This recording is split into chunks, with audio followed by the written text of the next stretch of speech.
for these two? I have no idea. Okay. Maybe I just didn't do it right.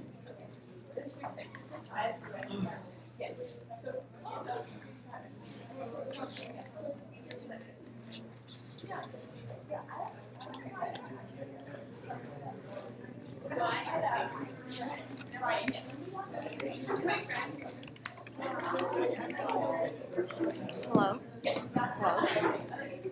doesn't really work. You can hear it though. Hello? Oh. I'll just put it on.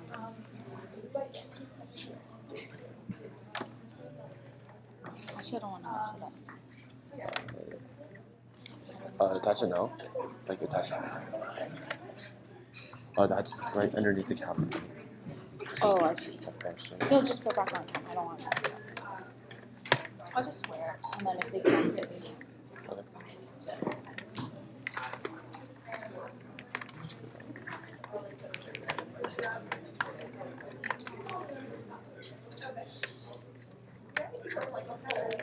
Sorry, I messed it up. Okay. Why's it-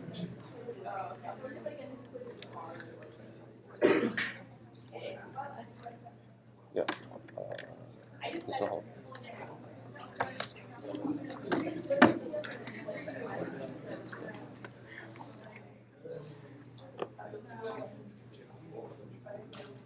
It's like up there. That's good. Yeah.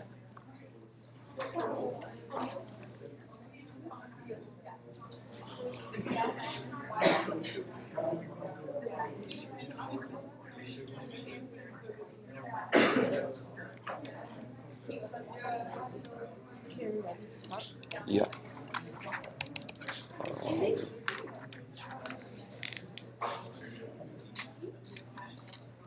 Yeah, you can start. Just watch out for the cord.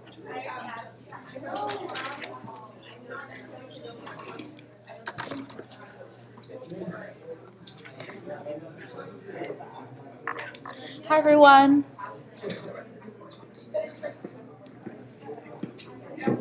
Hello, everyone. Okay, thank you for coming to today's 293 review session. My name is Kathy, and I'll be going over the final exam review session. I'll be taking a couple questions during the session, but if you have anything that I can't answer right away, or if you just want to know more in depth, then please come to me during the break or after the session. And just out of curiosity, who came to my 293 TA review? Okay, so about half. Okay, thank you. Okay, so we're just gonna start in my normal voice. Can you guys hear me? No? Can't hear me? Okay. So clip it to. Just clip it to. Hello? Okay, so you can hear me.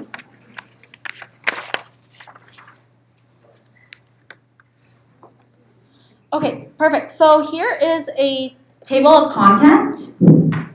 Oh, I think I might have messed it up.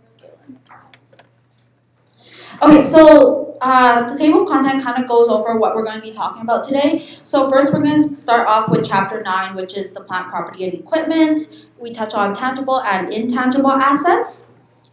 And then we're going to go on to chapters 10, where we talk about some short-term liabilities as well as long-term liabilities. So the long-term liabilities would be the long-term notes payable or the bonds payable.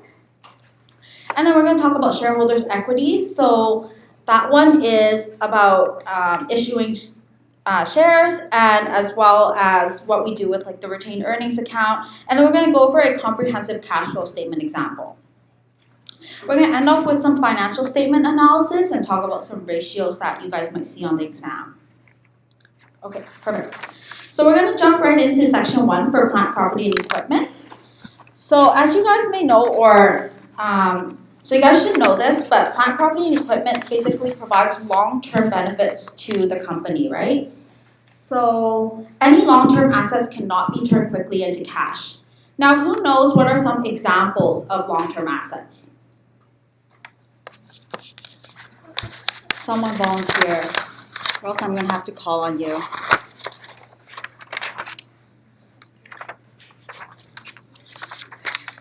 No one knows what long-term assets are. Yes. Yes, land. Perfect.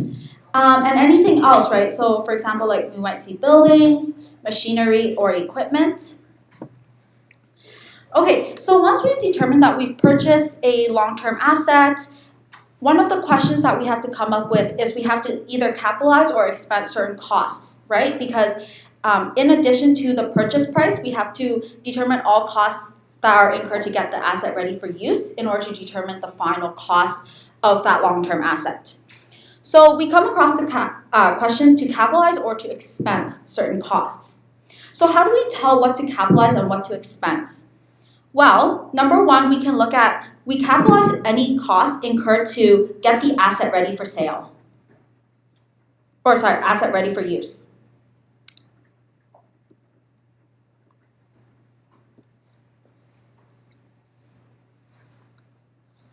Secondly, once the asset is in use, we only capitalize costs that will change the life of the asset.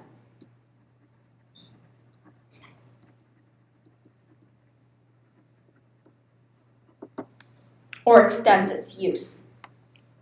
So one of my favorite examples of this is the building of solder, right? So a couple years ago, the solder building went under renovation, and it added a new Henry Angus tower to the building. So adding another portion of, a building would extend the life of solder, right? Because the building is new and potentially solder can last for like 50 more years. Whereas so that would be a capitalized cost. Whereas if we were to look at, like say painting, like repainting CPA hull or repainting the exteriors of solder, that would be an expense because it does not extend the life of the building. So we can keep painting and repainting, but that's not going to change how long we can use the building for. Okay, and so that ties in thirdly, with costs incurred with maintaining, running or working an asset is expensed.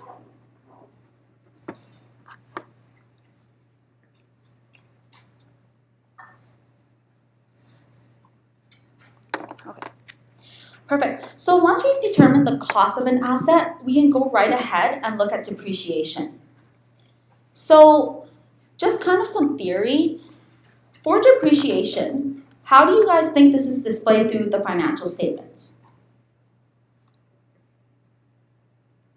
So what are some accounts that we incur when we look at depreciation?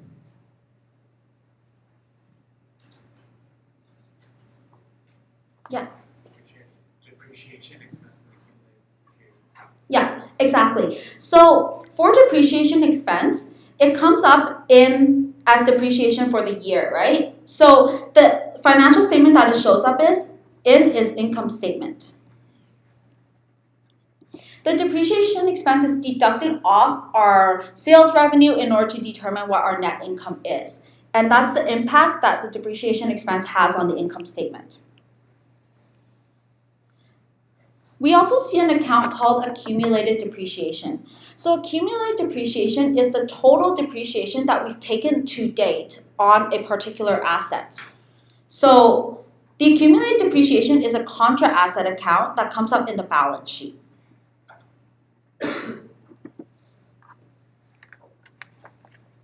You can see that? Perfect. Everyone got that?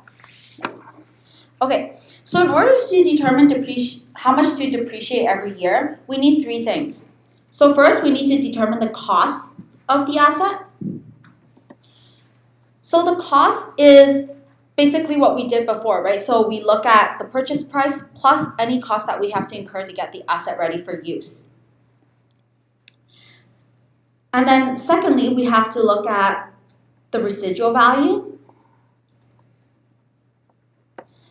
So the residual value is what will be left after we've used up the equipment's economic useful life.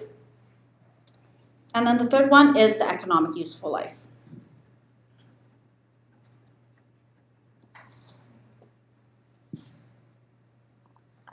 Okay, perfect. So once we have all those three things, we can go right ahead and calculate the depreciation expense.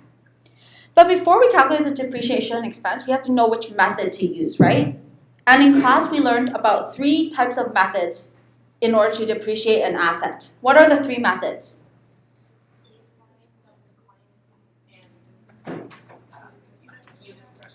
Yeah, perfect. So we have straight line depreciation.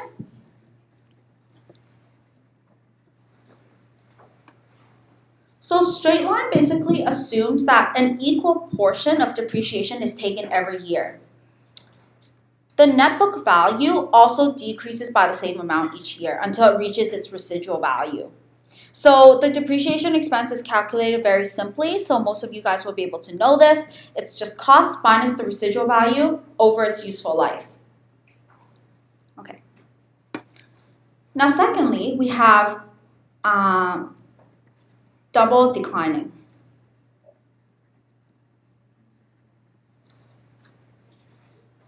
So for double declining, we assume that the asset is more efficient when it's new. So what this means is that in the first couple years that we use the asset, it's going to depreciate more than the last few years. So the depreciation expense will decline over time. One thing to be careful of when we're looking at double declining method is that we have to make sure the net book value of the asset does not fall below the residual value. So does anyone know what net book value is or how to calculate net book value? Someone's gotta know this. It's also called carrying value. Yeah, so the net book value is the cost minus the accumulated depreciation. And that is net book value. So basically what I'm saying is just to make sure that when you add up all the depreciation plus the depreciation expense that you're taking this year, it doesn't fall below the net book value. And we're going to see an example later of how that works. Okay, so a depreciation expense calculation is very simple. It's net book value over its useful life multiplied by 2 if it's double declining. So most of you know that the depreciation expense percentage that you guys learn in class is 1 over the useful life, right? That will give you a percentage. Once you find the percentage and it's double declining, then you multiply the percentage by 2, which is why I have multiplication of 2 here. And then in order to determine how much is the depreciation expense, we just multiply by the net book value. Simple?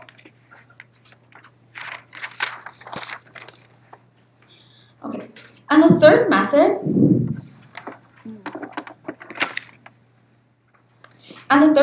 is units of production.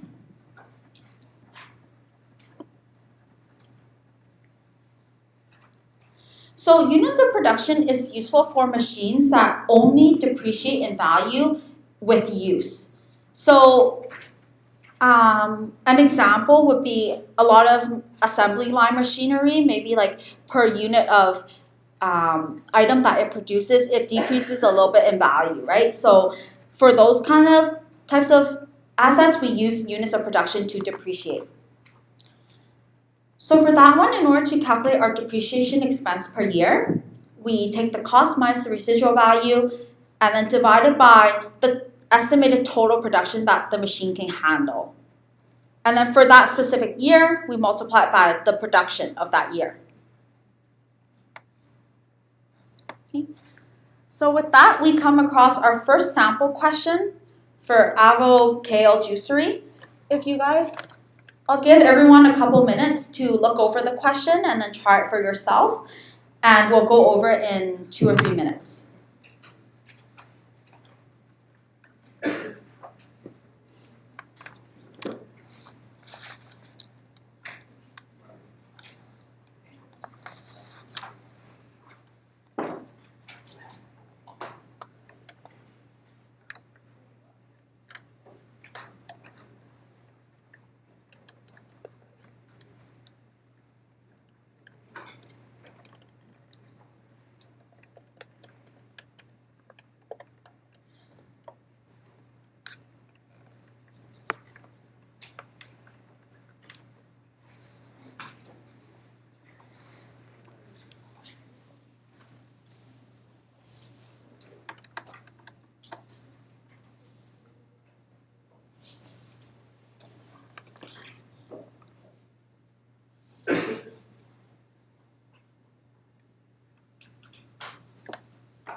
machine for $5,000. The company plans to keep it for 4 years, after which it is expected to be sold for $500. So right away, we know that the $5,000 is the cost, and 4 years is the useful life, and the $500 is the residual value, right? Okay, now in order to calculate the depreciation expense for each of the 4 years under the double diminishing method, what we have to do is we have to first figure out what is the percentage of depreciation that we're taking each year. So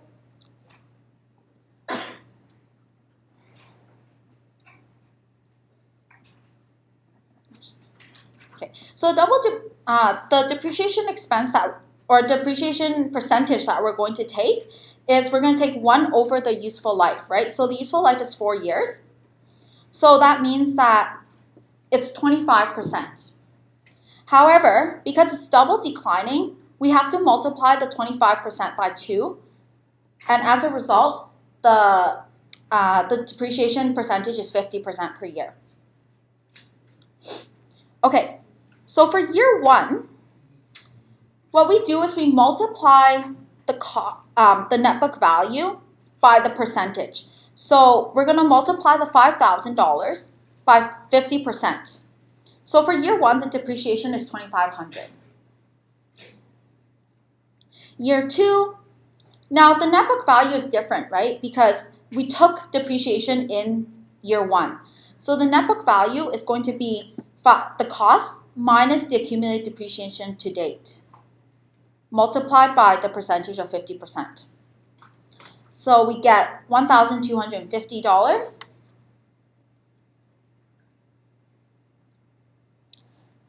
And then year 3 is again the $5,000, but this time we're going to minus $3,750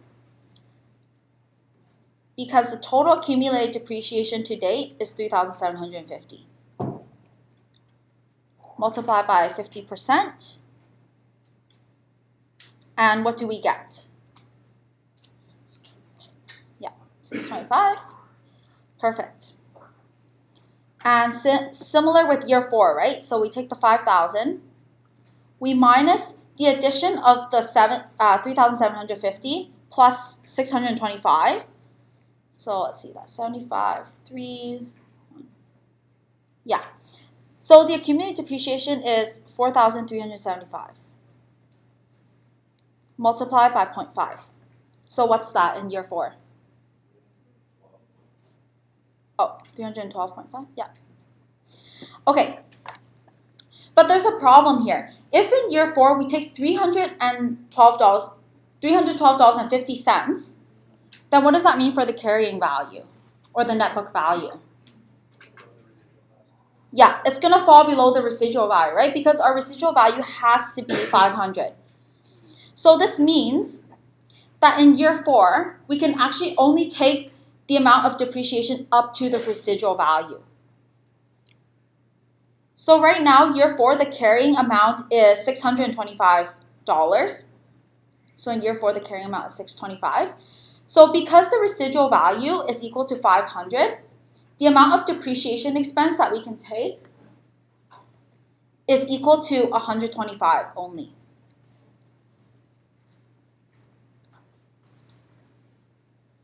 So the depreciation in year 4 is $125.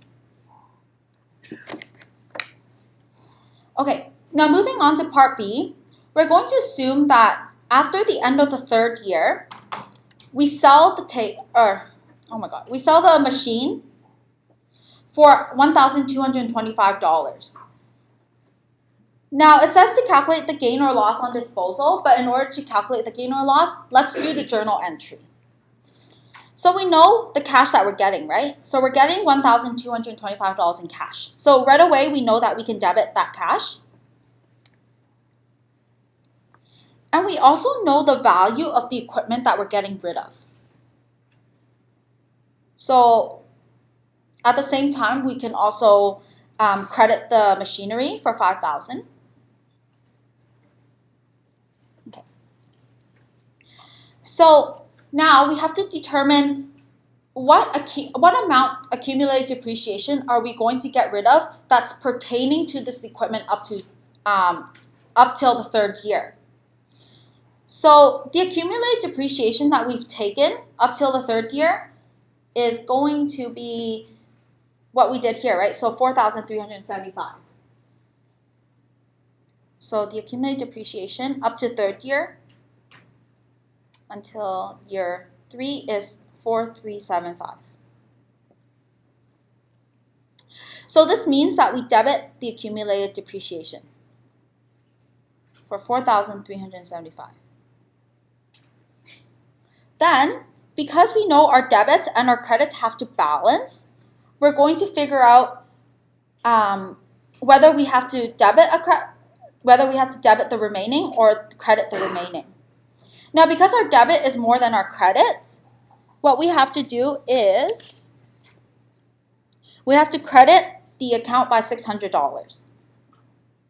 So this one is $5,600 added together, cash and the accumulated depreciation. So if it is a credit that we have to make, we're going to credit gain on sale. Conversely, if this plug-in number was a debit, then that would be a loss on sale. So debits are always losses so losses are always debited and gains are always credited. Does that make sense? Okay, perfect. So this sample question is great because it talks a little bit about the double diminishing method of depreciation. But if you check online on Connect, the review session that I taught, there's also a really comprehensive question on just straight line depreciation and lots of theory regarding depreciation. So if you haven't had time to look over those questions, I would highly recommend it. Okay, so that wraps up our tangible asset portion. Now we're going to jump right into intangible assets.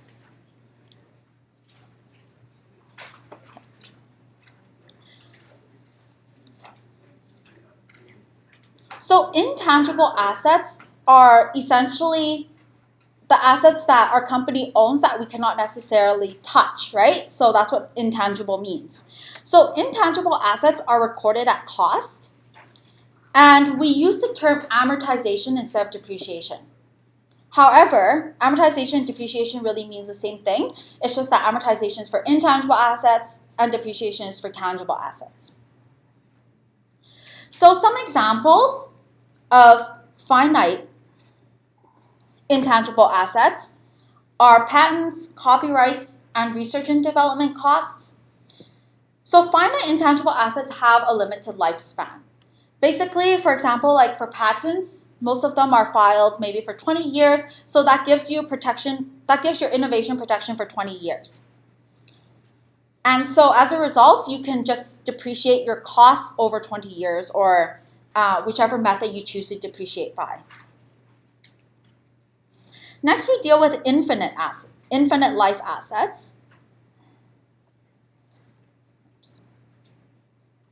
So infinite life intangible assets are the ones that have indefinite life. So for example, like trademarks, franchises and license, as well as goodwill. So one example of a trademark is McDonald's slogan, "I'm loving it." Right? So how do we price a phrase like that? That's a trademark, but it's McDonald's asset, right? Because no one else can copy it. So as a result, there's no definite life, as well as it's not amortized. Because we cannot reasonably estimate how long this trademark will be good for.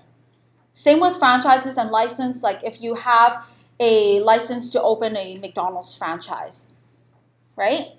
We're not going to know how long we can keep the franchise for because probably keep it forever as long as there's business coming in.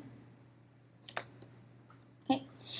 And for goodwill, this one is the purchase price of a company minus the net book value of the assets of that company being purchased.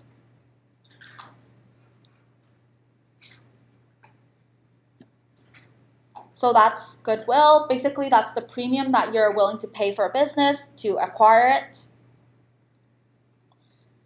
Okay, now we're going to jump into section 2 for short-term liabilities. So oftentimes short-term liabilities are the current liabilities portion. So the obligations arising from past transactions that will be paid with assets or services within 1 year.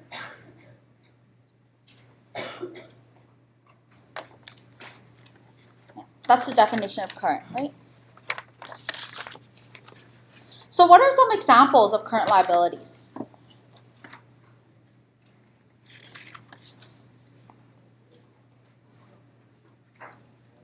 Accounts payable. Any sort of accrued liabilities. So accrued liabilities, for example, like salaries payable, wages payable, income tax payable, interest payable, and accrued expenses.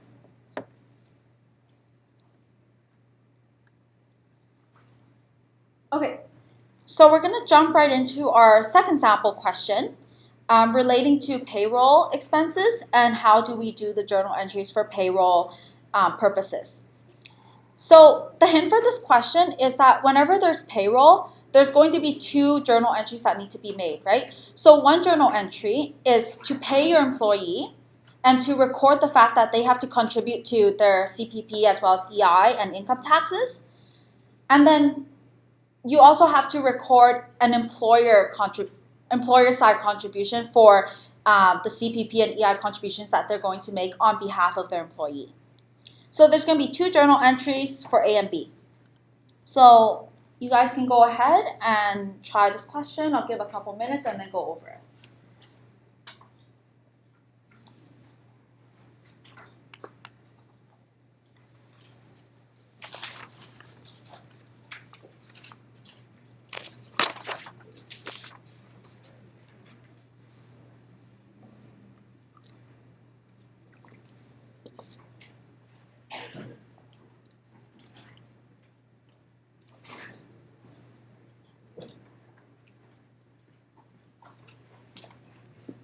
Okay.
Okay, let's take some time and let's go over this question together.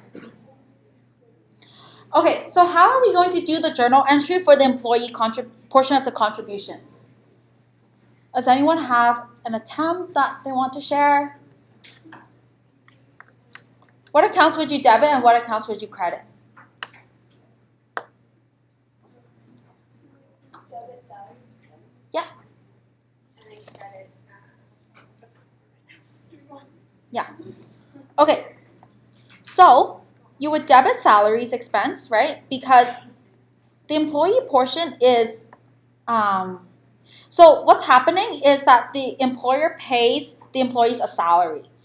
Out of the salary that the employee receives, a portion of it goes to CPP, a portion of it goes to EI, a portion of it goes to paying their income taxes, right?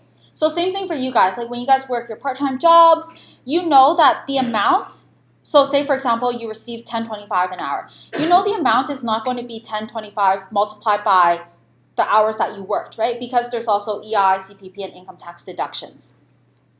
So what we record is the salaries expense for the full $550. So this is given to the employees. And then we're going to credit CPP payable because we're collecting their portion of the CPP contributions, and then we're collecting it from their paycheck, so as a deduction, and then we're going to remit it to the government. So for 27-23, and then credit EI payable, same logic. For EI is 979, and then credit income tax payable for 79.15, and then lastly, we're going to credit our salaries payable. So the salaries payable is what Lisa will actually get on her paycheck. And that one is 433.83.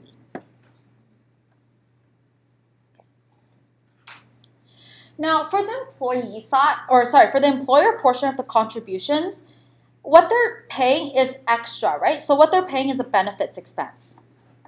So that's an additional cost to their business. So we're going to debit benefits expense. And then they only contribute to CPP and EI. So we're going to credit their CPP payable for 27.23. And then we're going to credit their EI payable for 13.12. And then the benefits expense is the addition of whatever the employer is contributing, which is 40.35. So we just add these two numbers up.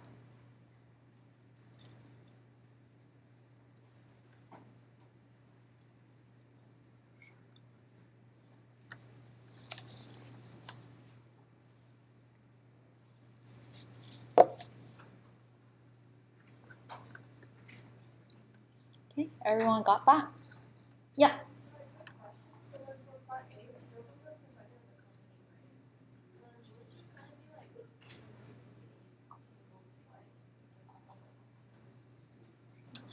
Yeah, so these are both from the perspective of the employer. It's just that part A is what so if you were working for someone, right? So say you're working for McDonald's, this would be what you're contributing to your own CPP and EI, whereas this would be what your employer is contributing to your CPP and EI. Yeah. Because the reason is because the employer collects the CPP and EI on behalf of the government from the employee. Yeah. So if you have any more questions, we can talk about it during the break. Yeah. Okay. Perfect. So I have another sample question for short-term and current liabilities. So this one has to deal with a 1 year notes payable. So anything that you have to remit within 1 year is still considered current. What I want you to do is I want you to record all the journal entries pertaining to this company, Three Cheeses, assuming that the company has a December 31st year end. So I want you to record the issuance and then the interest payment and then the repayment at the end of 1 year. So I'll give everyone a couple minutes to read through the question and then try some of the journal entries, and then we'll go over everything together.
Okay, perfect. So let's go over the sample question together.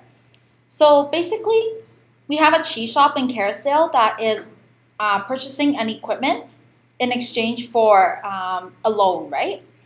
So on April 1st, we get the equipment for a $100,000 5% 1-year note payable with interest payable at maturity. So what this means, especially if we have a December 31st year end, is that we have to make sure that we split the interest expense, right? Because of the matching principle, we have to make sure that the 2016 portion of the interest is recorded in the 2016 year end. Yeah. Okay, so let's start with April 1st, 2016. So what is the transaction on April 1st? Go ahead.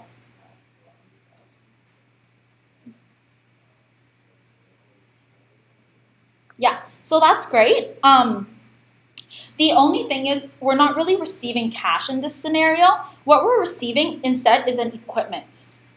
And because we don't have the funds or the cash necessary to pay for the equipment right away, that's why we are exchanging the equipment for a bank loan. So what happened, or what the journal entry needs to be, is we debit equipment for the $100,000, which is what it's worth, and then we credit the notes payable for $100,000. Yeah, so this one is a little bit tricky in this way. Okay, so because we don't have to pay monthly interest or anything, we know that we won't have any more journal entries until December 31st. So on December 31st, 2016, we have to make sure that we accrue all the interest expenses for the 2016 year. So how should we do this? How should we calculate what the interest expense is?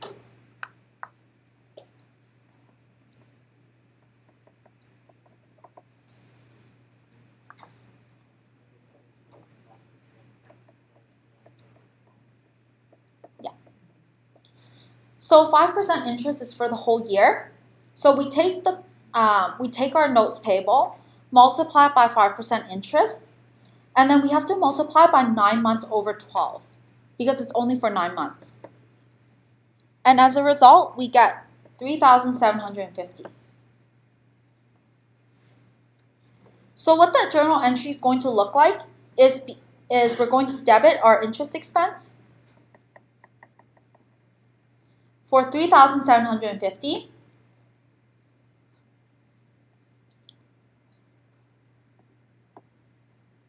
And then what are we going to credit?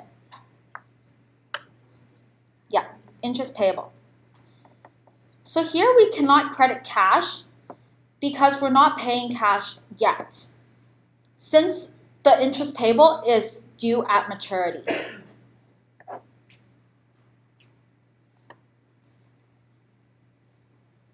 Okay, perfect. So now, the next journal entry that we're going to make is on April 1st, 2017, right? Exactly 1 year from now. So exactly 1 year from now, our principal of the loan plus all the interest for 1 year is due. Okay, so the first thing that we're going to pay off is the interest payable from 2016. So the interest payable here is $3,750. Then, because it's 3 months into 2017, we also have interest expense for those 3 months, right? So we have an interest expense. And this interest expense is, again, the $100,000, multiplied by 5%, multiplied by 3 out of 12 months. So we get $1,250. So we debit $1,250. And then we're also going to debit our notes payable, since we're going to pay off that liability for $100,000. And as a result, our total cash going out is going to be the addition of these 3 numbers, which is 105,000. Yeah. Wait, too many zeros. Yeah. 3 zeros. Okay, perfect.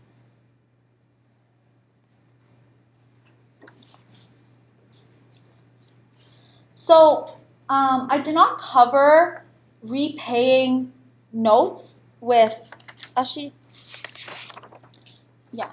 So I'm not going to cover repaying notes with fixed principal payments or blended interest and principal payments. I actually went over a very detailed question at the TA review. So yeah, similarly, again, if you get a chance, please take a look at what's uploaded on Connect and make sure you know how to do those questions as well. Because today we're going to go over comprehensive cash flow questions, so I want to make sure that we have time for that. Okay. Perfect. So section 3, we're going to talk about bonds. So bonds is a way for companies to look for financing, right? Because when they issue a bond, the bondholder will pay a large sum of money up front. So with bonds, there are a couple of terms that we have to know. So the first one is the face value.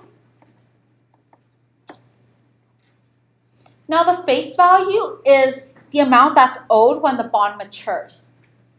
So for example, if I was to draw a timeline, and this was a 5-year bond and 0 is today. So 1 year, 2 years, 3 years, 4 years, and then 5 years. This face value is what's owed at the end of 5 years. So in 5 years' time, you have to pay a certain amount, which is equal to face value. Okay. The second term is the effective rate, or the market rate, right? So the effective rate is basically what's the rate of interest in the market. In other words, if a bondholder was to invest the same lump sum of money in somewhere else in the market, what kind of return can they expect? And then lastly, the coupon rate. The coupon rate is the interest paid to the bondholder. So in other words, this is also the coupon payment, or the coupon rate determines the coupon payment.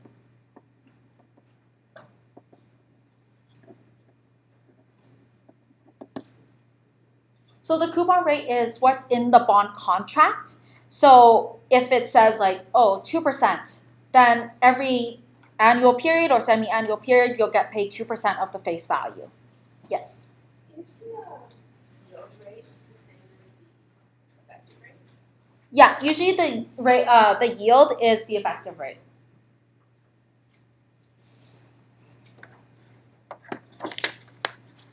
Okay.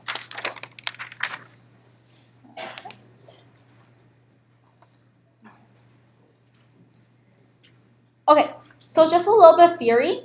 If our coupon rate is exactly equal to the effective rate, then there's no point in calculating the price of the bond because it's going to be sold at par. So that means the price is going to be exactly equal to the face value. If the coupon rate is less than the effective rate, so our bond is paying less than what the market would pay the shareholders, then it's going to be sold at a discount.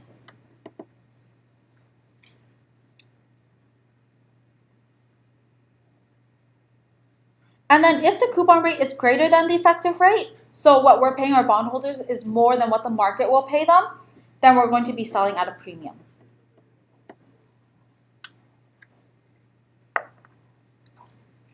If the payments are semi-annual, we have to take 2 times the number of periods and then half the coupon rate as well as half the effective interest rate.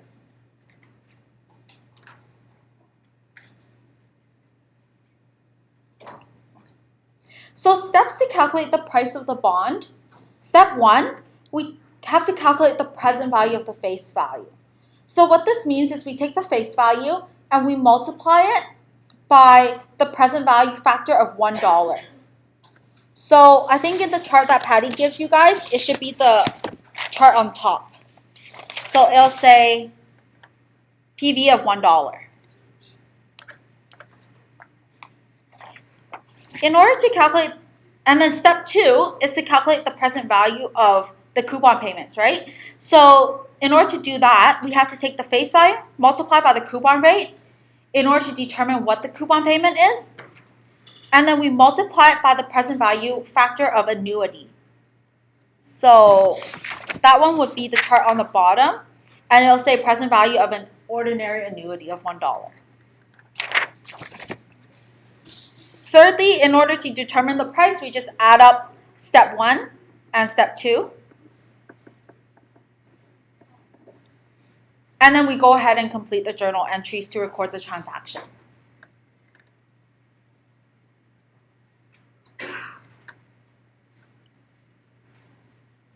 Okay, perfect. So we have a sample question for Blue Oasis.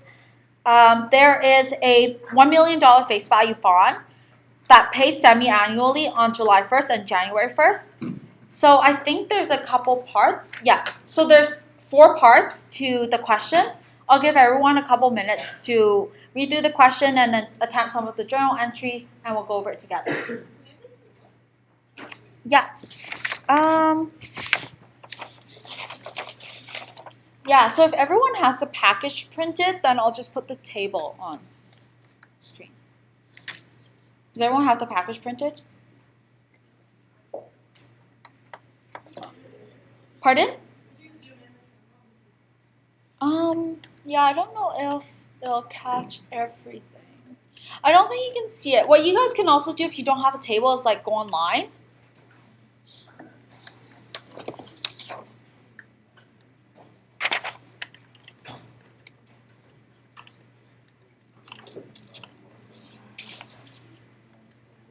Let me just check what number we're going to need.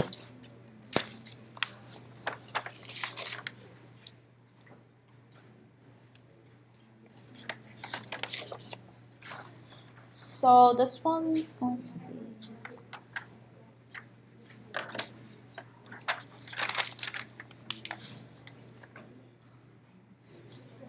Yeah, so the 2 numbers I circled are the numbers that you'll need.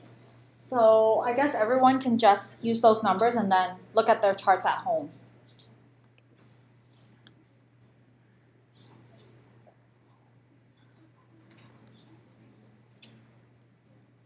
This one is PV of $1, and this one is PV of annuity.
Okay, did everyone get the numbers?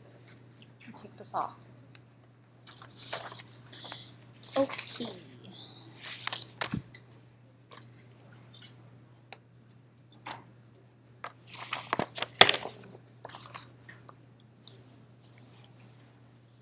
Okay, so let's go over this question together. So, like I summarized in the steps in the previous page, how should we find the price of the bond today? What's step 1?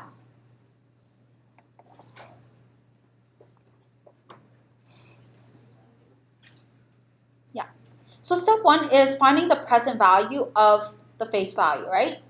So in order for us to find the present value of the face value, what we need to do is we need to multiply $1 million, which is the face value. So it's equal to face value times the present value factor of $1 at what interest rate? Pardon?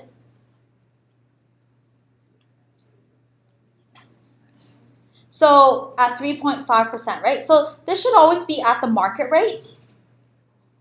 And then because it's semi-annual payments, that means that every 6 months, it's going to be 3.5%. So we have to divide by 2. And then since this is semi-annual, it's a 10-year bond, we're going to have 20 periods in 10 years. So 20 payment periods. So it's 20 periods. So as a result, when we're finding the present value of the face value, we're going to multiply $1 million face value by the present value factor of $1, right? So that's going to be 3.5% at 20 periods. Whoops. So it's 0.50257. 0.50257.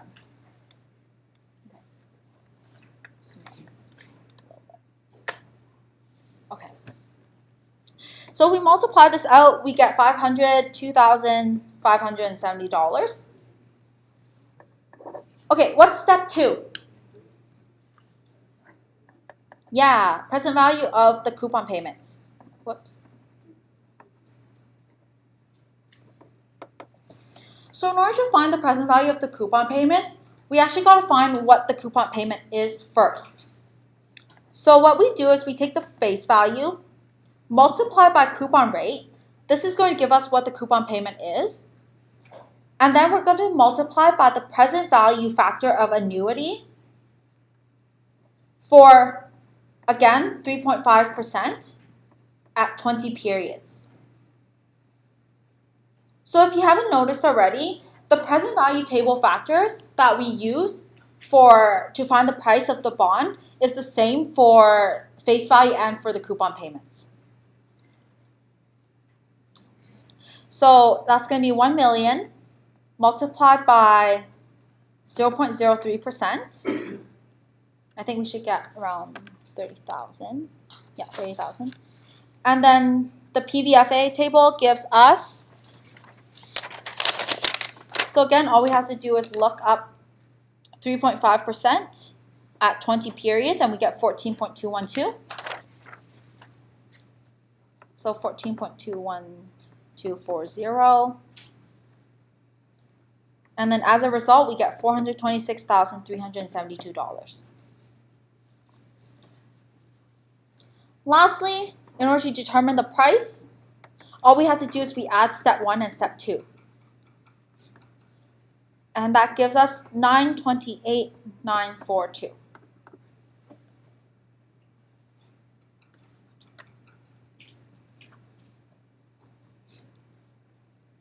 So when we look at the price of this bond, we know it's reasonable because our coupon rate is less than our market rate. Basically, this means that the return for investors investing in our bond is less than the market rate, right? So that's why we are selling below face value. We're selling at discount.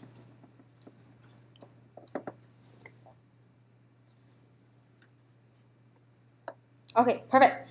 So how do we record the issuance of a bond? What's the transaction here?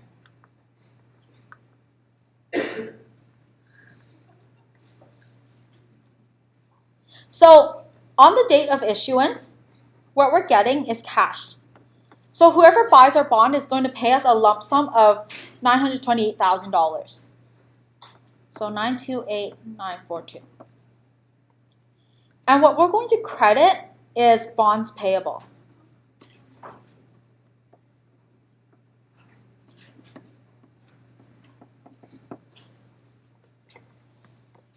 Okay. Perfect. Okay. So in part C, we're going to now record the journal entry for the accrual of interest on December 31st, 2016. So the reason why we have to accrue the interest is because this bond payment is only on July 1st and January 1st, right? But we want to make sure that the interest expense is expensed in the correct year. So that's why we have to make an adjusting entry on December 31st of 2016. So what we're going to do is we're going to calculate what the interest expense is. So we're going to debit the interest expense. Now this interest expense is always calculated by the carrying value of the bond multiplied by the effective interest rate.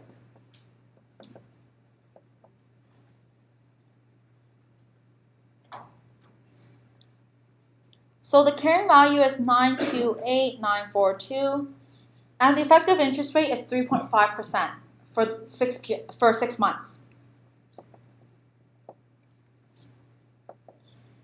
And as a result, we get $32,509. So we can go ahead and plug that in to interest expense. So we're going to debit interest expense. And then what we're going to credit is interest payable because we're not going to pay out the cash just yet. So we're going to credit interest payable, but we know our interest payable amount is always fixed. So the interest payable amount is fixed at whatever the coupon payment is, right? So the coupon payment was 1 million times 0.03%, so that's 30,000.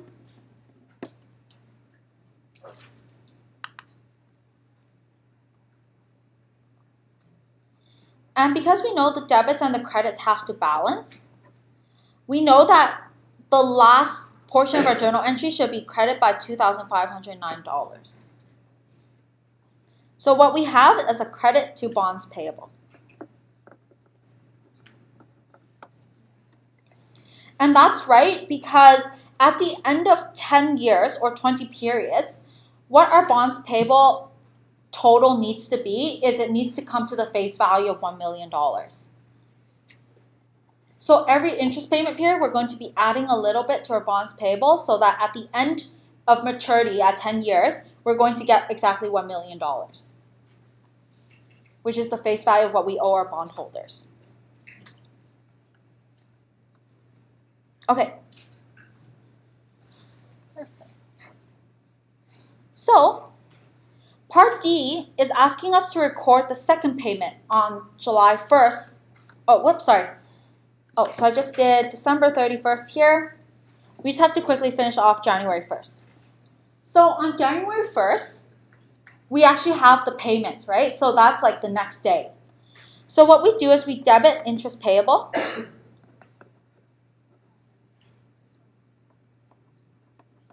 And release ourselves of the liability. And then we're going to credit cash for $30,000 to record the fact that we actually made the cash payment.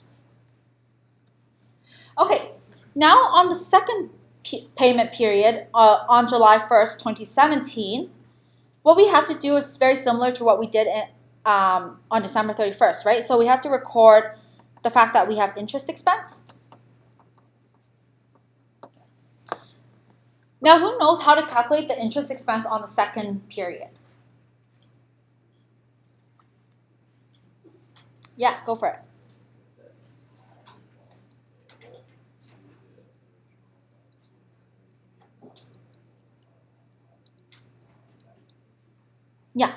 Yeah, so that's very close. So what we're going to do is we have to stick with our original definition of how to calculate interest expense.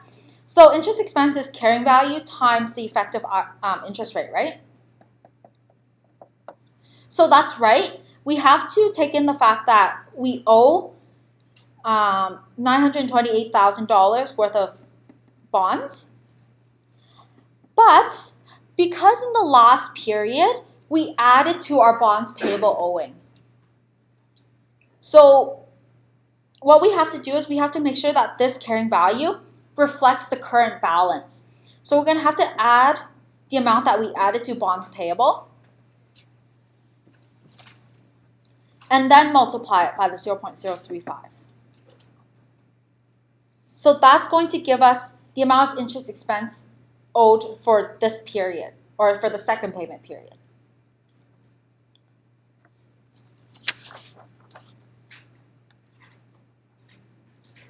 And that's going to give us $32,597. So again, we're going to plug that right in. So make sure on the exam you guys are updating the carrying value, right? Like if you don't update it, then you'll get the exact same journal entry as the first payment period. And we know that it's supposed to change a little bit, especially if the bond is at discount or at a premium. Okay, so we can credit our cash since it's not in the middle of the year, and then we're making our payment right away on July 1st. And the cash payment is always going to be $30,000 because that's what's written in the bond contract, is that we're going to give 3% of the face value every payment period. And then we're going to credit the remainder to bonds payable for $2,597. So at the end of the second payment period, the new bond carrying value is equivalent to our original issue price plus what we added to bonds payable in the first. So this is the first period, or the first payment, maybe. Yeah. And then plus what we added to the bonds payable after the second period, or the second payment. So this is going to be the new bond carrying value at the end of the second payment.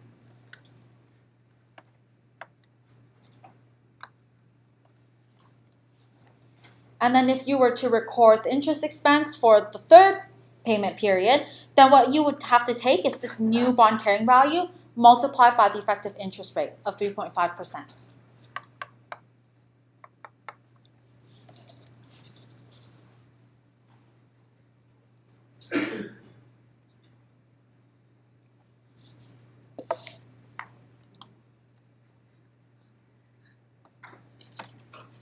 Yes? What would happen if the bond was issued like in the middle of the month, at the end of the year, like in November? What would happen? Like what would you multiply by for January? Would it be just like 2? Yeah. Can we talk about that after class? Yeah. Or not after class, not really class, but after the session. Or during our break. We actually have a break coming up. Okay, perfect. So our next section is going to be shareholders' equity. So we're going to take a quick break here before we go back in. There's a survey or evaluation form on the Facebook page. So if you guys can take a couple minutes during your break to fill in the survey, I'd really appreciate it. And the break is going to be 5 minutes. So we're going to come back in at 5:17. Yeah. Thank you.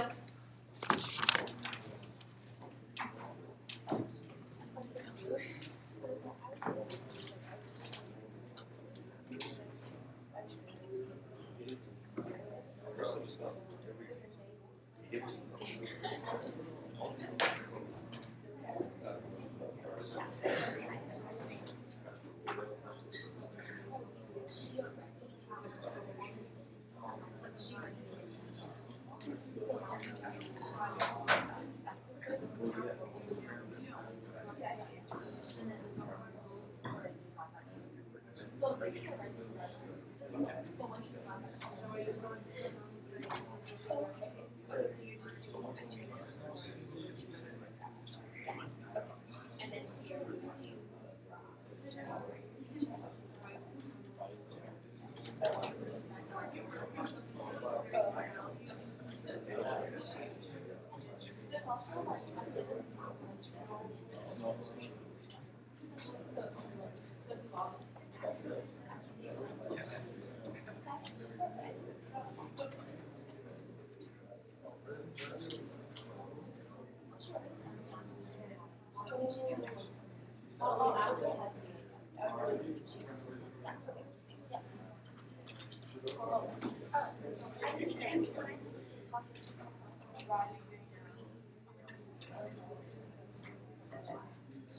Oh, really?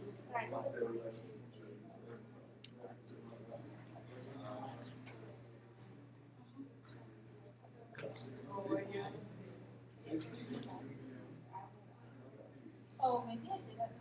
Maybe I was like, I would be surprised if I was a little bit off.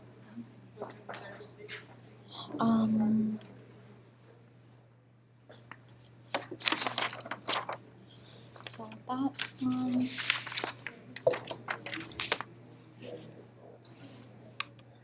So you got this as well, right?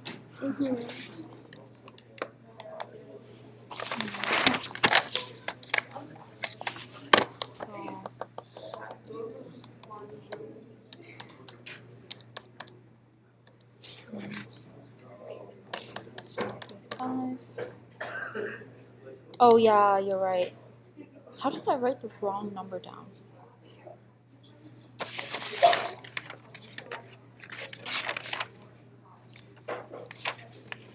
Okay, I'm gonna need to fix that. I think Okay. it just So might this be one, my the $3 problem. extra is fine then. Just to say like 32,512. Yeah, I think I did. No.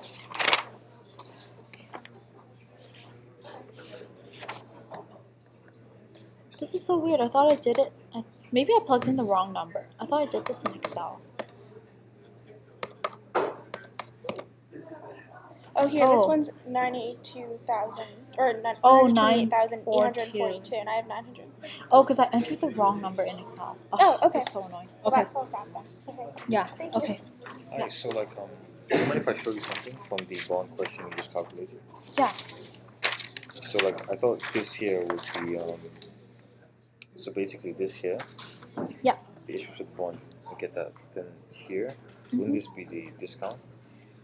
Oh yeah, you can also say that, but I think just for simplicity, like in this class, you can just credit the bonds payable. With bonds payable. But yeah, you can also credit like discount on bonds payable. And also one more question. Aren't you meant to calculate the amortization on the bonds payable? Like won't you subtract like apparently I was looking at the textbook and they calculated the amortization.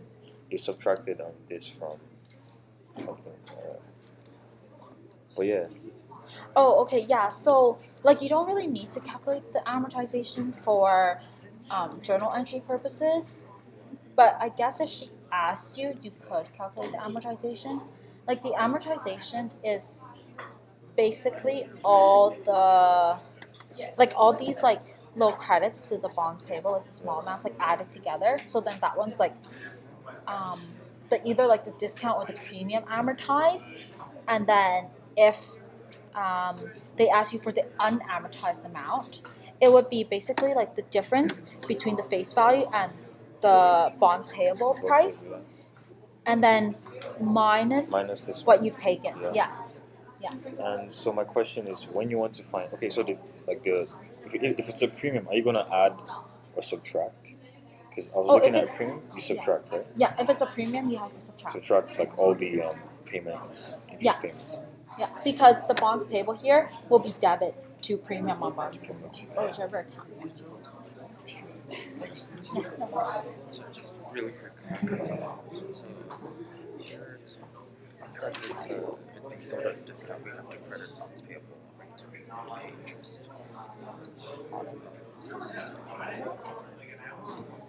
Yeah. Okay, so if it was a premium, does that mean debit bonds payable? Yeah.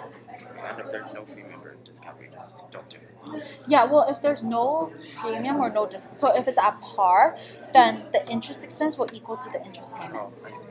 Yeah, because if it's at par, the price would just equal to face value, right? And then you'll just, and then because market rate and interest or coupon rate is the same, then you'll be multiplying by the same numbers. Thank you. Yeah, no problem.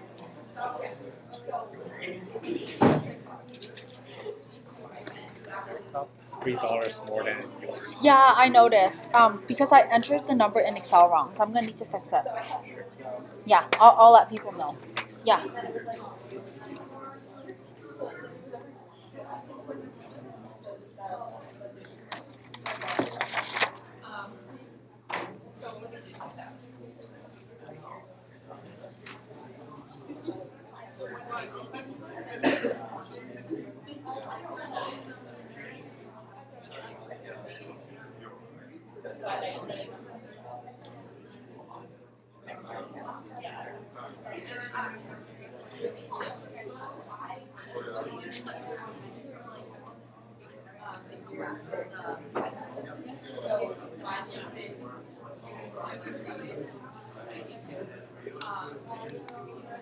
Hi everyone. Okay, so I know that was a really short break, but we really want to cover or finish the package. So please take a seat. Okay, so I noticed that there's a few, like all the interest expenses are a couple dollars off. It's because I entered the wrong numbers in Excel. So if you calculate it correctly yourself, then you are probably right if you're $3 more than me. I will update the solutions and then I'll send it back to CMP so you can download the updated solutions tonight off the CMP Facebook event. Yeah, it's just a couple dollars off, but all the journal entries are correct. Okay, so in section 4, we're going to go over shareholders' equity. So basically, shareholders' equity, it comes right after our liabilities portion in the balance sheet, right? So shareholders' equity, we split into, so for shareholders' equity, there's two main accounts. So one of them is all the contributed capital accounts. So the contributed capital accounts include the common shares and the preferred shares, right? So those are all the amounts of money that investors have given us or purchased shares from our company in order to have some sort of ownership. So there's two key differences for common shares and preferred shares. One is that common shares often has voting rights. And preferred shares have access to dividends and assets on liquidity. So for example, if the company is going bankrupt and they have to sell all their assets, the preferred shareholders have priority to those before the common shareholders. Yes? So, preferred shares don't have voting rights Yeah, they normally don't, but I don't want to say definitely. So I think it really just depends on the company and the shares that they want to issue and the contract that they want to write on the shares, right? So if you often look on the stock exchange, there are different classes of shares, like even for common shares and preferred shares. So the contract for each share is really different depending on who's allowed to buy the shares and what the management wants shareholders to be able to have out of the purchase of the shares. Okay, so very simply, when we issue shares, we're going to debit cash and then credit common shares or preferred shares. I don't think that's a challenge for anyone. What you have to do is just multiply the number of shares you issue by the market price or whatever price you want to charge. However, if we're issuing shares for non-cash consideration, like the example below, where we issue 2,500 shares worth $3 per share for a parcel of land, then what we have to do is we have to record the issuance of the share at the value of the non-cash consideration that we are receiving. So what we do in this case is even if we're issuing 2,500 shares for $3 per share, the value of the common shares that we're issuing follows the value of the non-cash consideration. So in this case, it would be a credit to common shares for $42,000.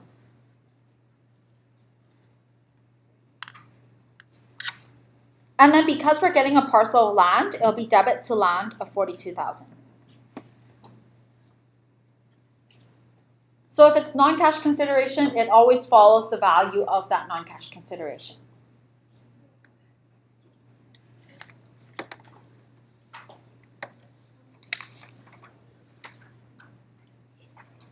Okay, perfect. Okay, now we're going to talk about dividends. So dividends, stock dividends, those are all ways to reward our shareholders for holding shares of our company, right? So I'll give everyone a couple minutes to read over the cash dividends example, and then we'll go over the journal entries together.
Okay, perfect. Let's take a couple minutes to go over this question.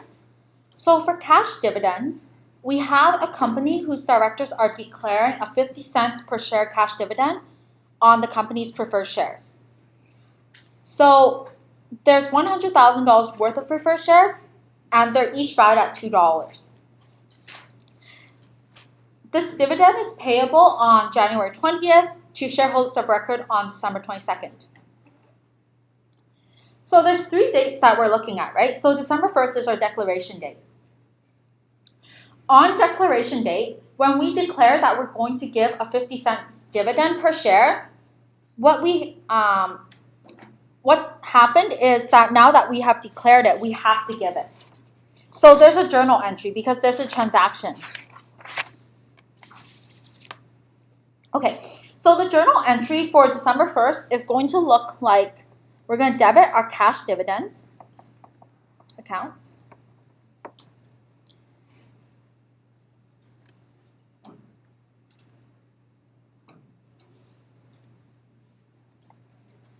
So we have to figure out how much we're going to give in cash dividends, right? So if there's 100,000 shares, 100,000 valued shares worth, like the total number of shares is worth 100,000, and each share is worth $2, then we can take the total value divided by the dollar value per share, right? So $2 per share. And as a result, we know that we have 50,000 preferred shares issued.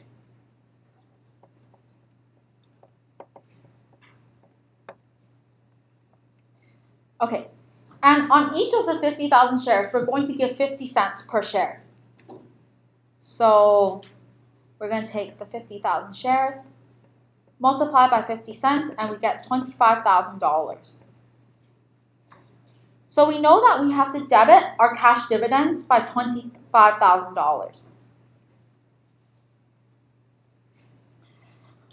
What we're going to credit on the declaration date is, because we're not actually paying out the cash yet, we're going to debit dividends payable as a liability for $25,000.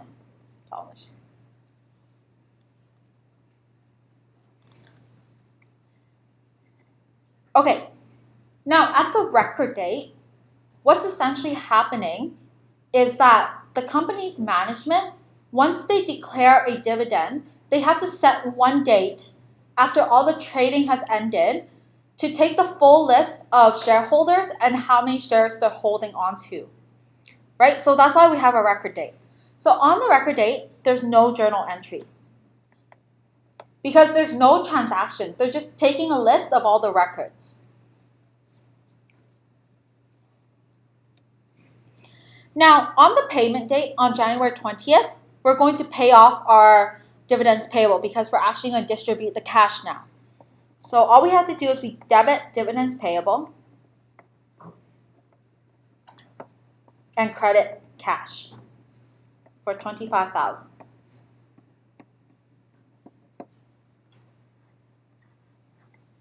Okay.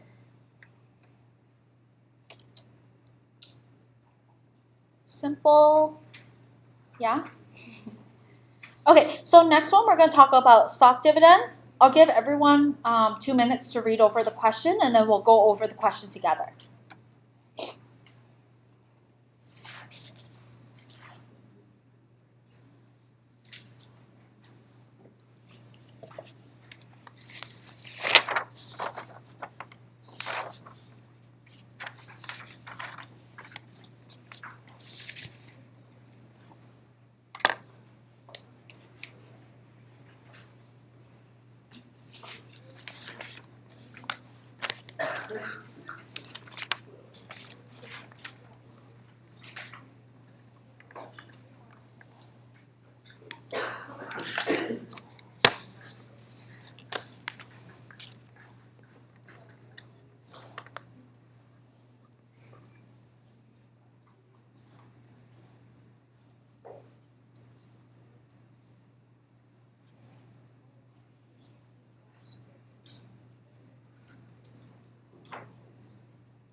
Okay, so let's go over the question.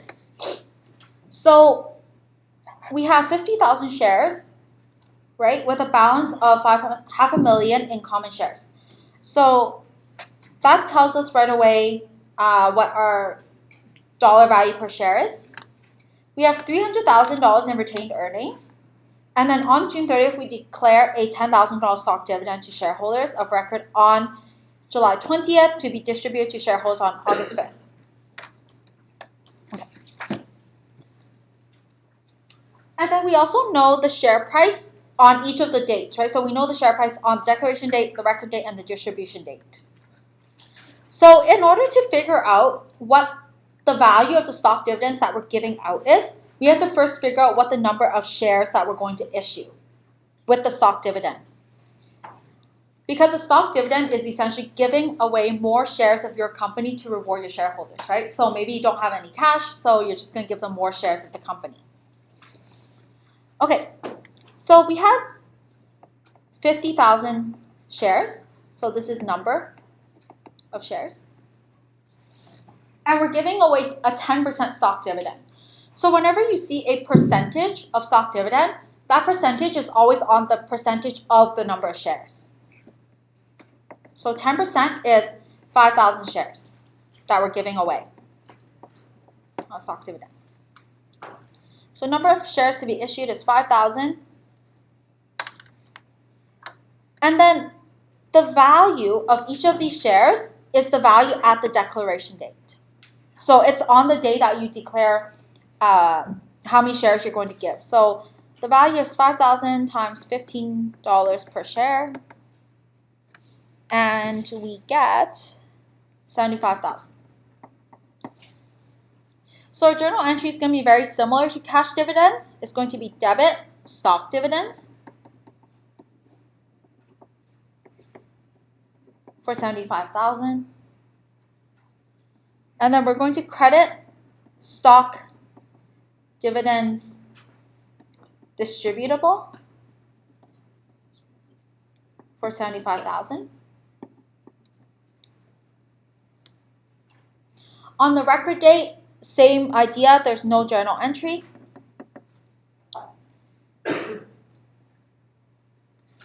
And then on the payment date is when we're going to be issuing those additional shares, right? Yeah. Could you also credit common shares to instead? Yeah, sure. Yeah. Okay.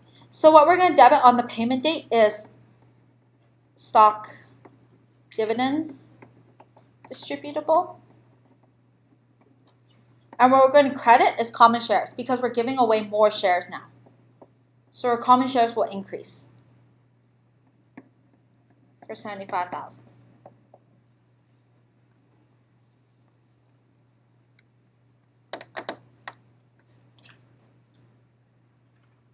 Okay. Perfect.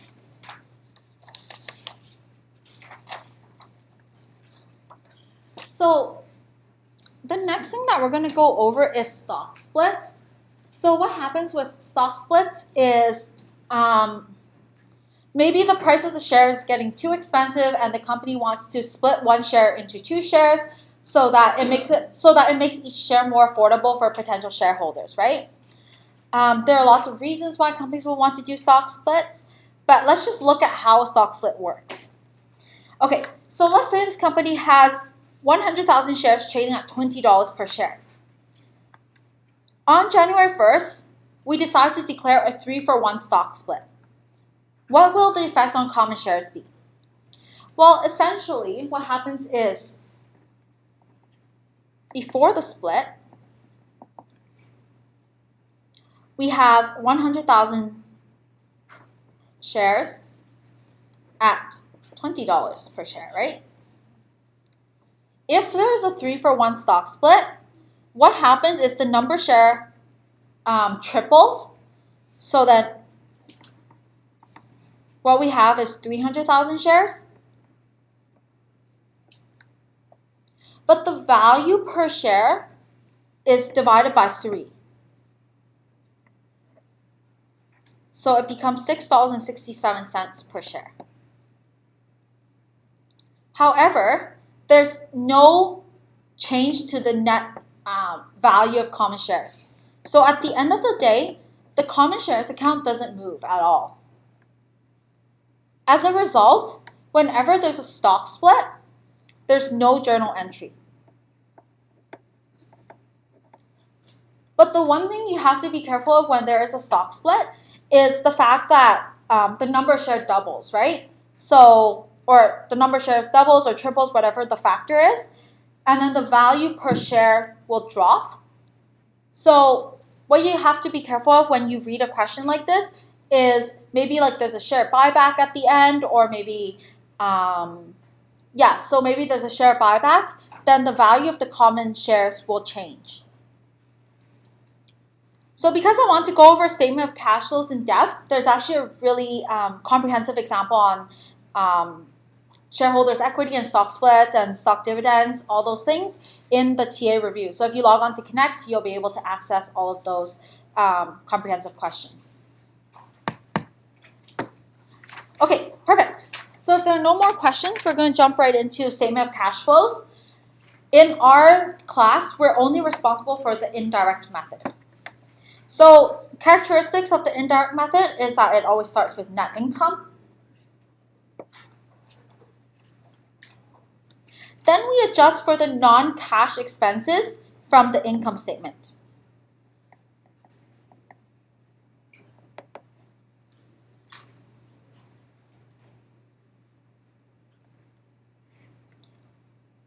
And then we adjust for the changes in the balances on the balance sheet or statement of financial position. So the cash flow statement is separated into 3 main activities. We have operating, investing, and financing. So as we already know, it separates into those 3 portions, right? So we start with operating, and then we move into investing, and then financing, and then we're going to look for net change in cash. And whether the change in the cash balance from the beginning and ending is the same as our net change in cash. If it is, then we've done a good job and our cash flow statement balances. Okay. So I have all the information here.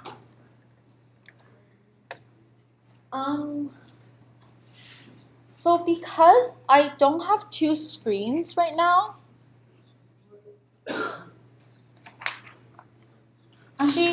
take a quick 2-minute break. I'm just gonna pull up this the financial statements onto one of the screens, and then we'll work on the other, and then we'll work on the doc-cam. Just for those people who haven't printed out the package.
Do you know what the quick key to zoom in is?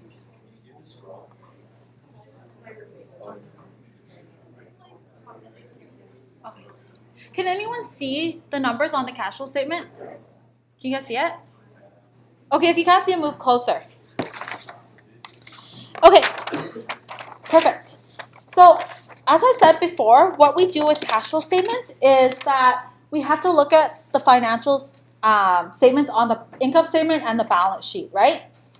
So if we take a quick glance through the income statement, we know that there are changes to the balances. The 2014 balance is basically the beginning balance for 2015.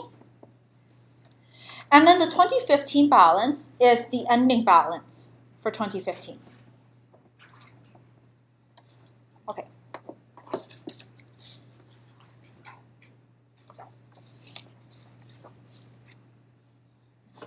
We're going to take a quick read through the additional information that we're presented with.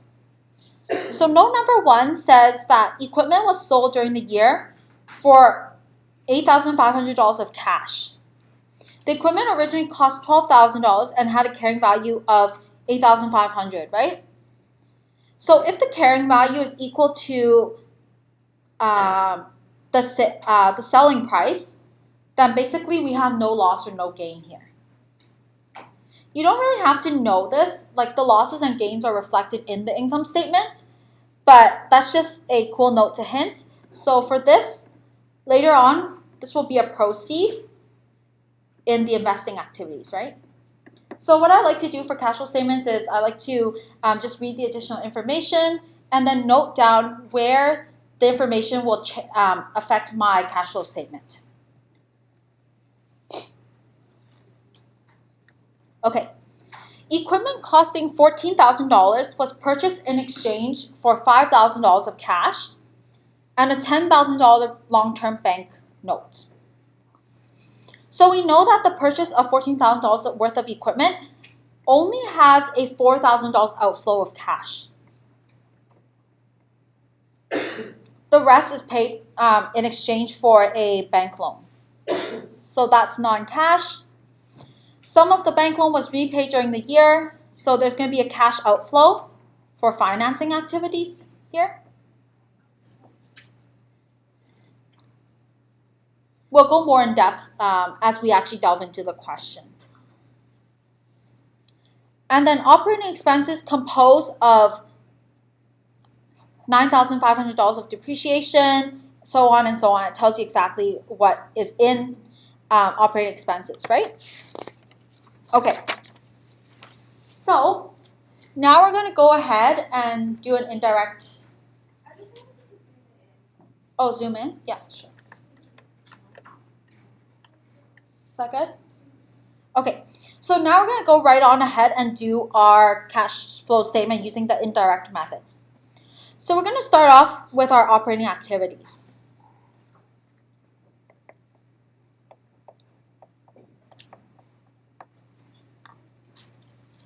Okay, so the biggest characteristic of the indirect method is that we always start with net income, right? So for net income, we take a look at our income statement and we see that net income is $27,750.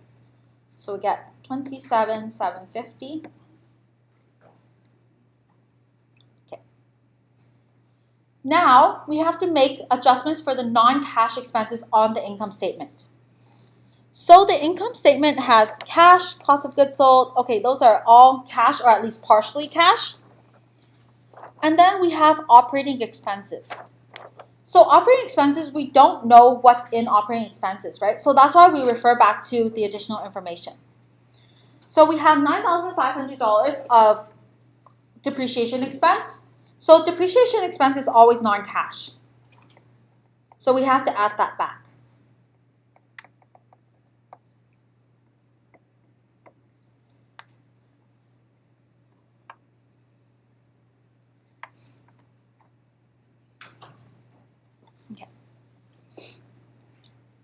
And then we have administrative expenses, salaries expenses.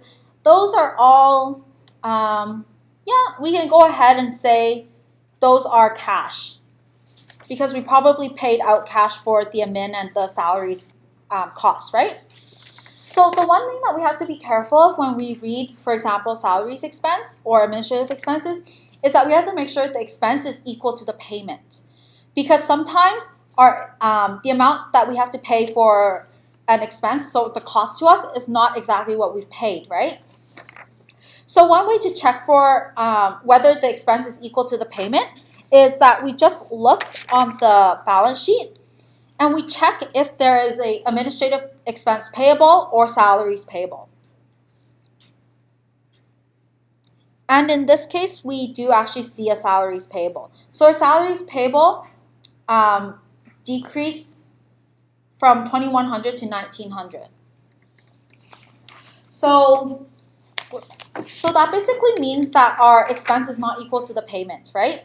So what we do is we add back the salaries expense for $50,000. So we cancel out the effect of subtracting that salaries expense. And then we analyze how much in salaries do we actually pay for salaries. Okay. So in order to do that, we have to look at the salaries payable account. Okay, so the beginning balance was $2,100 and the ending balance is $1,900. So when we have an expense, that increases our liabilities because we debit salaries expense and then credit salaries payable, right?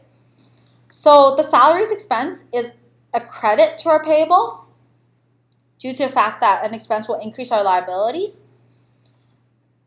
And we know that the beginning balance plus the addition to salaries payable minus whatever we paid has to equal to $1,900. Does that make sense? Okay, so essentially we have this amount minus the 1900. So this means that we paid $50,200 for salaries. Just maybe keep this here. Oops, sorry.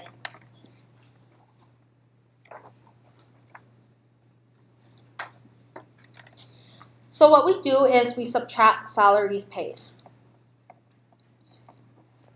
for 50,200.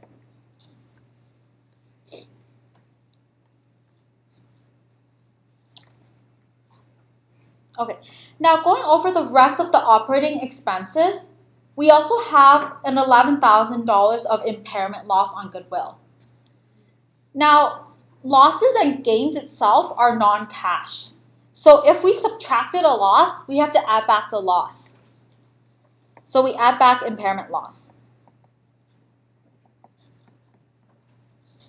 for 11,000.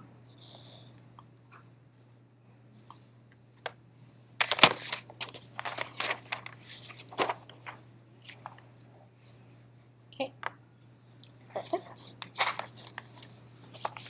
Okay, so now we've taken care of operating expenses, interest expense. So for interest expense, we also have to check if the interest expense is equal to the payment. All we have to do is look up here in the liability section. If there's no interest payable account, then that means that we paid exactly what our expenses were this year, right? Because there's nothing owing. So that means that we don't have to make any adjustment.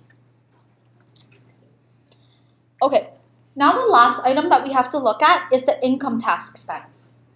So is the income tax expense equal to the income taxes paid for this year? If we look up in the liability section and there's an income tax payable account, then that means that our income tax expense is not equal to what we actually paid this year. So similar to salaries expense, what we have to do is we add back the income tax expense of $6,000.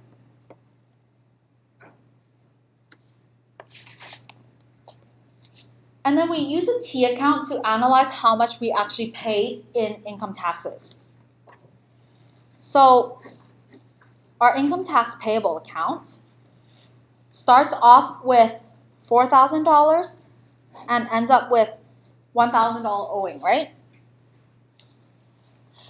Because of our expenses, that increases our payables. So we credit income tax by $6,000. So we know that the beginning balance plus the increase in our liabilities minus the amount paid is equal to the $1,000. So that means that this year we paid $9,000 for income taxes. So then just like our salaries, we subtract income taxes paid for $9,000. Yeah. Also, if we look at like income tax payable equals like 3,000, can you just do it directly instead of like last 9 months? Yeah, you can do it directly. Yeah.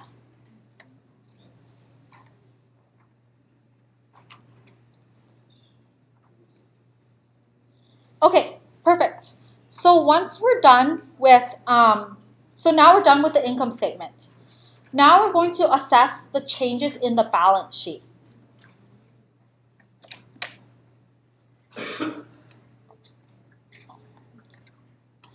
Okay, so for the operating activity section, what we look for in the balance sheet is we look for the current liabilities and the current assets.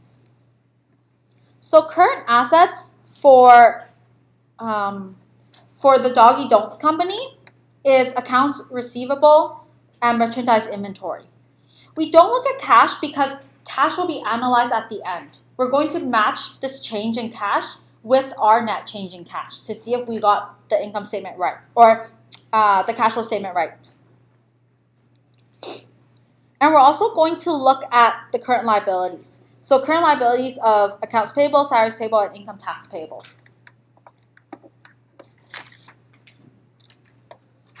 Okay. So our accounts receivable increased by 14,000, right? So increased by 14,000. Does that increase or decrease our cash? So we increase accounts receivable. Does an increase in accounts receivable increase or decrease our cash? Yeah. So it decreases our cash. The reasoning is that if we have more accounts receivable, what we assume is that more cash is tied up in people owing us money instead of us actually having the cash ourselves. So an increase in AR always results in a decrease of cash. Now let's look at merchandise inventory. So merchandise inventory also increased by 7,000. Is that increase or decrease to cash?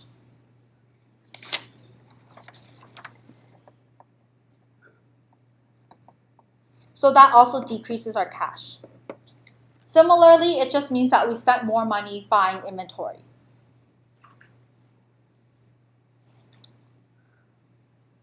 Okay. Now, if you forget during an exam how to reason with the increase or decrease to accounts or current assets, you can just remember that if current assets increase, then cash decreases. And then if current asset decrease, then cash increases.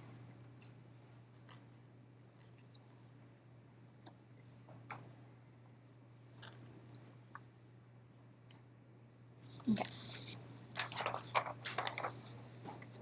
Now that we've looked at all the current assets, we'll take a look at the current liabilities, right?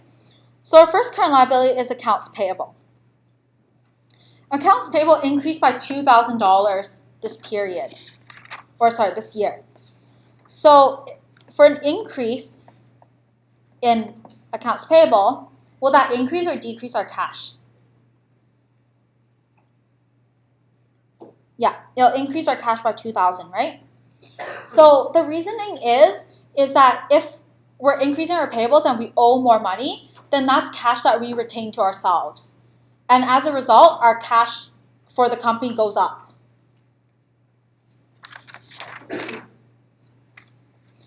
Salaries payable and income tax payable, we already did the assessment earlier for the net change, right? Like we did it in salaries and then we also did in income taxes. If you don't understand the difference between expense and paid, then I think what you can do is you can just take the net difference. So for example, like here salaries decreased by $200. So that results in a decrease of cash, right? So if you look at the difference between salaries expense and salaries paid, if you take the net, it's also a net decrease of $200. So if you don't understand, what you can do is just leave this at the end and then adjust it with your balance sheet. Yes?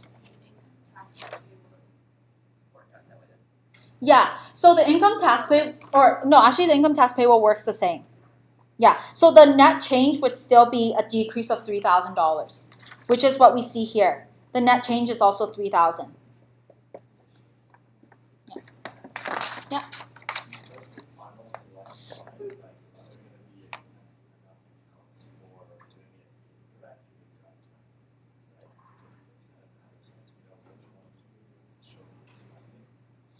The final is just going to be the indirect method. Yeah, because I think you guys are only responsible for knowing indirect method. Yeah. Okay, perfect. So once we've done all the adjustments for the income statement as well as the operating activities for current assets and current liabilities, we can total it up and say that this total is the net cash provided by operating activities.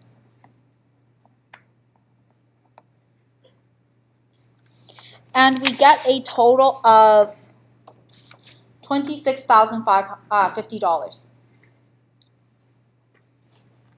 Yeah. provided is if this total generates a positive number, then those activities are giving you cash, right? But if it's a negative number, then it's used up. Yeah. Okay.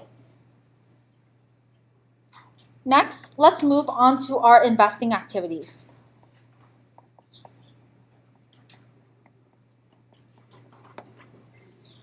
So for our investing activities, what we're going to be looking at is essentially like the long-term asset side of the balance sheet. So what we focus on is we focus on the balance sheet and we look at these long-term assets. So these were current assets, these are current liabilities. So this is all the investing section. It's the plant, property, and equipment, goodwill, those sort of things.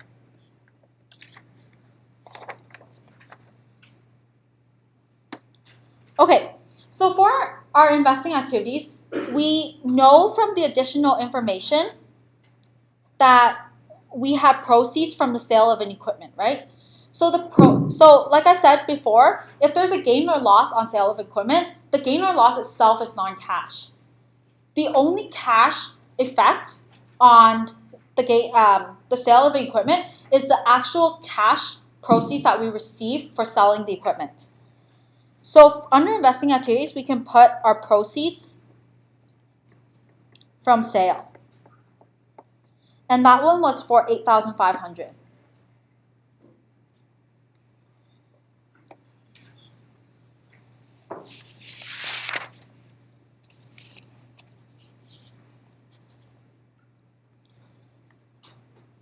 Okay. Now, if we analyze the balance sheet, for plant, property, and equipment, what we have to do is, hang on. Yeah. So for plant, property, and equipment, what we have to do is we have to analyze the difference between the accounts to make sure that whatever the purchase, to make sure that there are make sure that there are or aren't any additional purchases by cash. So what I mean by that is we look at the T account for equipment. We start with $78,000 and we end with $80,000. So under the additional information, we know that we sold a piece of asset for $12,000. So what we do is when we sell the equipment, we credit the equipment account by $12,000, right? So we know that whatever the beginning balance is, minus what we sold, plus what we purchased, is equal to the ending balance.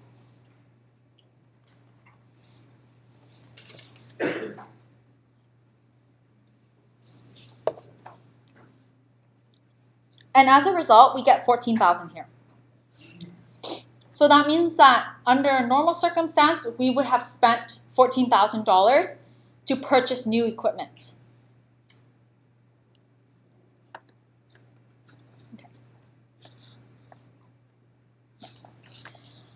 Okay.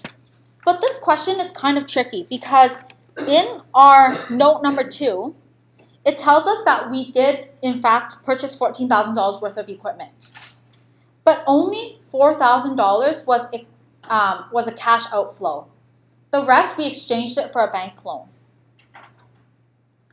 So what we have to do here is, under investing activities, we record the purchase of equipment. But cash only decreases by $4,000.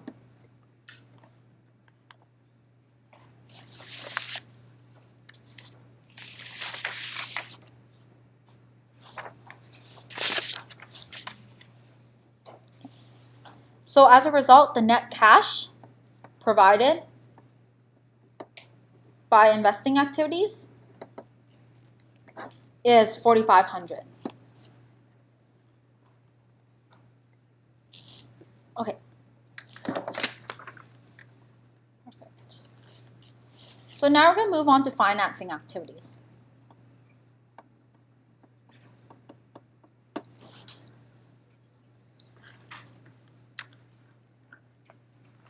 So financing activities deals with all the long-term liabilities as well as the shareholders' equity.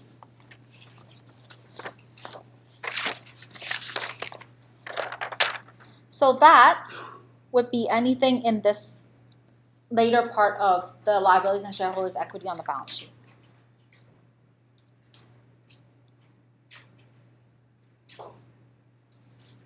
Okay. So the first item that we're going to look at is the bank loan payable.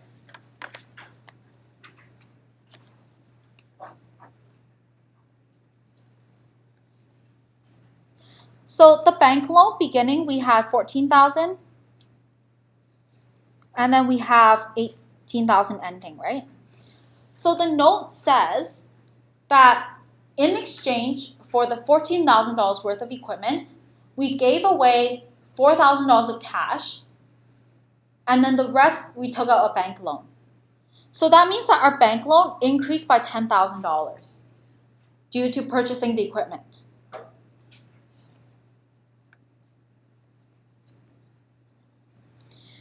Now, the beginning balance of the bank loan plus whatever additional amount that we took minus what we repaid on the bank loan is equal to the ending balance.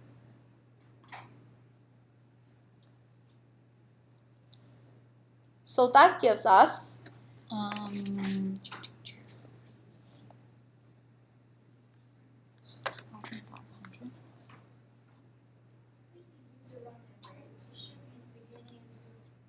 oh yeah, sorry. Yeah. Whoops, I used the wrong number. So 50. Yeah. So yeah, the bank loan increased by 10,000. Yeah, sorry guys.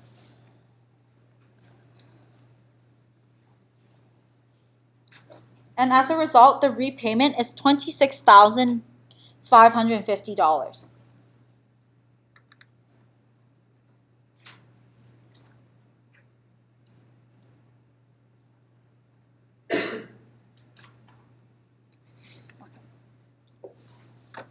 So, what we do for the financing activities is that we can say we repaid the bank loan.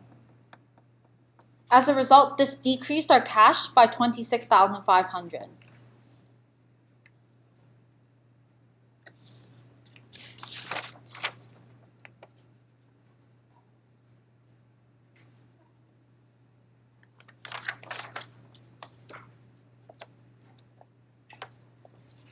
Okay. Then we're going to look at common shares. So common shares increase. Oh, there we go. Okay, perfect. Okay, so common shares increased by $4,000. Because there's no note on the common shares, what we're going to assume is that we just issued an additional $4,000 worth of common shares for cash. So what we can write under financing is the issuance of common shares for $4,000.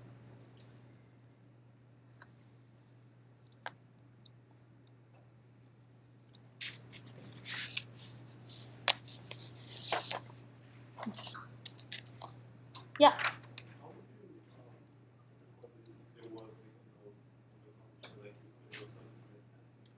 Yeah, so usually the only other situation I can think of off the top of my head is if you exchange common shares for like another asset like land or plant, property, and equipment.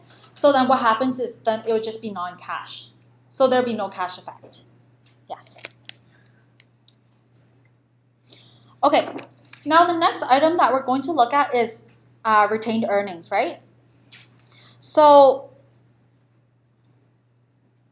retained earnings is that its beginning balance plus the net income minus dividends declared is equal to the ending retained earnings.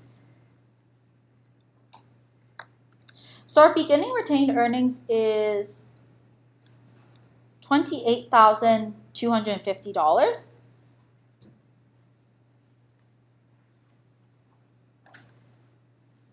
And then we add this year's net income. So this year's net income is $27,750. And then we plug in our ending balance from the balance sheet of $56,000.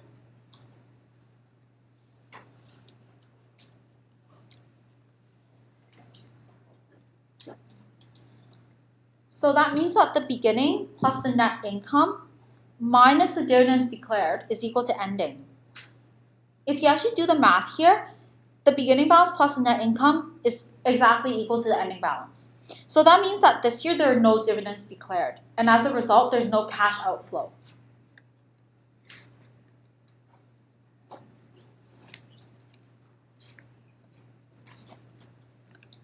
Now our last account we have to look at is accumulated other comprehensive income. So there's no change from beginning of this year to end of this year. So as a result, there's no cash effect.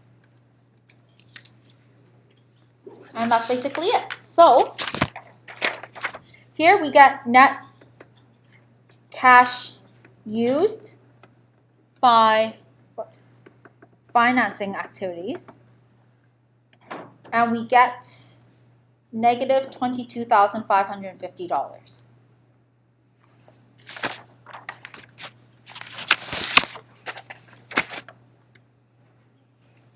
When we add these three activities up, so provided just means this is a positive number, so these activities are giving us cash, and then use just means that the activities are using up our cash. Okay, so when we add all these three numbers up, we get the net change in cash. So that's adding this one, so number 1, number 2, and number 3. So 1 plus 2 plus 3. And our net change in cash is $8,000.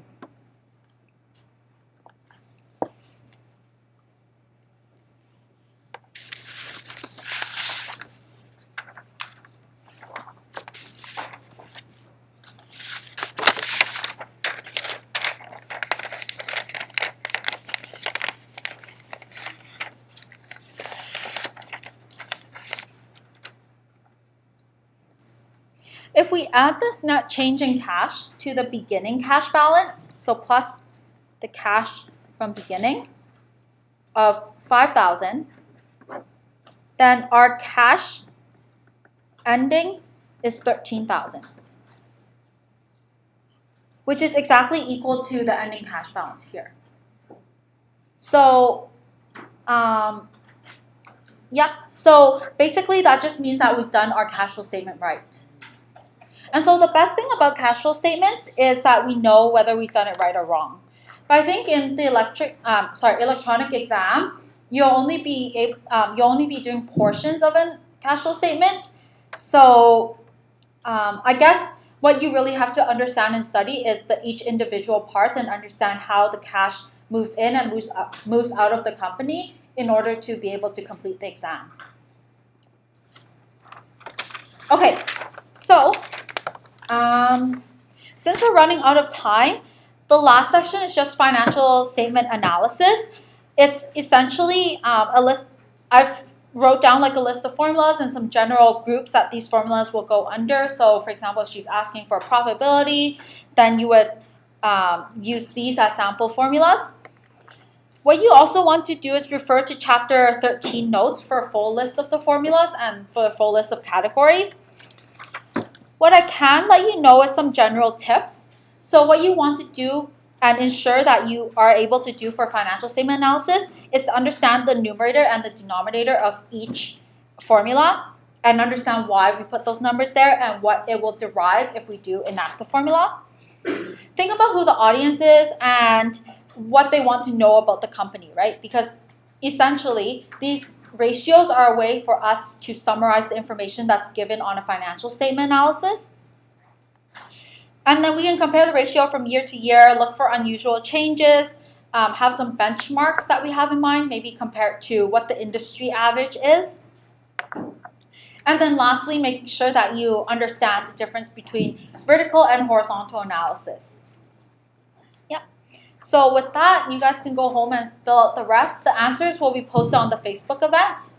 Thank you very much for coming out. Oh, and I also have office hours. Yeah. So I think they're on. It's a Sunday for sure. I know it's a Sunday. It's going to be posted on the Facebook event, but I think it's December 19th from 12 to 2 p.m. Oh, it's at 18th? Yeah. Okay. Okay. Yeah. December 18th. Also, for the $10 gift card, leave your name, Katie Mom. Is she still here? Okay. I just had a question. So when you're putting the retained earnings, there's including both cash and stock or Yeah, you include cash and stock. thank you. Sorry, for the purchase of equipment, how did you get 4,000 when it was 14,000? That was actually was supposed to